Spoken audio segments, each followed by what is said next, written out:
Have you ever wondered why Dettol bottle says kills 99% of the germs? Why only 99%?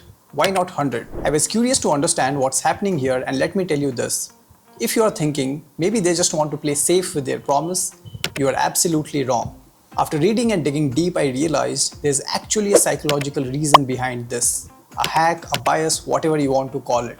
And it is used not only by Dettol but every other big brand to make you buy more without making you feel bad. In the next 5 minutes, I'm going to tell you about a hack that you should have known as a marketer, and it is known as the framing effect. In simple terms, this bias says that the same piece of information can be perceived in a good or a bad way depending on how it is framed. Confusing? Let me give you an example. Imagine you're waiting in a hospital for your report to come in.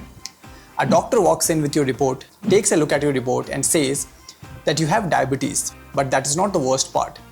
Then he says that only 5% people survive. I'm sure you will feel like kicking him on his face. But imagine a different scenario where a different doctor comes in, takes a look at the same report and tells you that you have diabetes, but don't worry, survival rate is 95%. Now, if you think about it, both the doctor have given you the same piece of information. Out of 100 diabetic patients, 95 survive and 5 don't. But how you frame the same piece of information matters a lot. Look at this yogurt example, something we consume every day. Imagine you are a marketer and you want to promote this yogurt, but you have only one piece of information. This yogurt has 20% sugar and 80% other ingredient. Now, there are two ways you can promote this yogurt. Option number 1, buy this yogurt, contains 20% sugar. Not that interesting. Now you can use the framing effect and say something like this. Option number 2, buy this yogurt, 80% sugar free.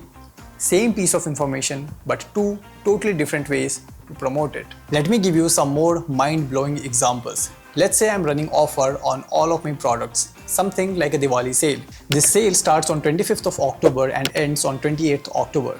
Now, there are two ways I can launch this campaign. Option number 1, Diwali sale for the next 3 days. Extremely boring. In the option number 2, again I can use the framing effect and say something like Diwali sale ends in 72 hours.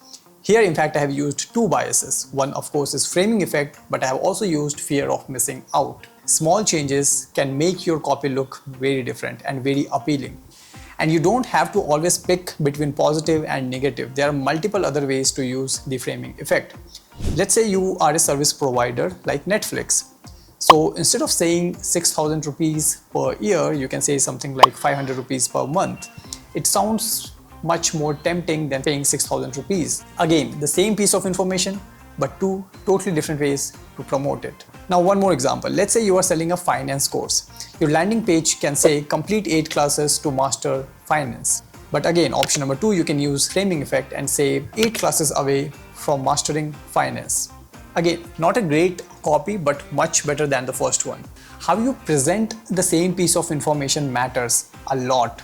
Now, if you're thinking that I don't sell a course or I don't have a product like a yogurt or a chocolate, so can I use it or not? Of course you can, because if you're running a business, I'm sure you will at least have Google reviews. And I'm also sure that you will have some bad reviews, which is totally fine. In fact, it is more than fine. I will explain why in another video. Now, before your customer goes and finds these unhappy reviews, you should be the first one to call it out. And you can say something like 92 or 93% happy customers. This not only frames your reviews in a positive light, it also makes it look more authentic, because you are admitting that yes, there are few customers who are unhappy, and that makes you look more trustworthy. In fact, this is one of the most popular example how big brand uses framing effect. If you remember any educational institute ad, you will remember this. They will never say that 8% of our students are jobless or they didn't get placed. They will always frame their information in a positive light and say something like 92% of our students got placed. Now, going back to our Dettol example. Yes, Dettol can write 1% of germs survive. But who will like the idea of germs surviving? Who will like the idea of eating 20% sugar? Nobody. Now, if you are a small business or you know somebody who has a small business, and if you want me to help you out, you can reach out to me and I will do that for free until I'm doing it for free. You can comment below, you can reach out to me on Twitter, you can give me a call. But like I said, do it until I'm doing it for free. Bye.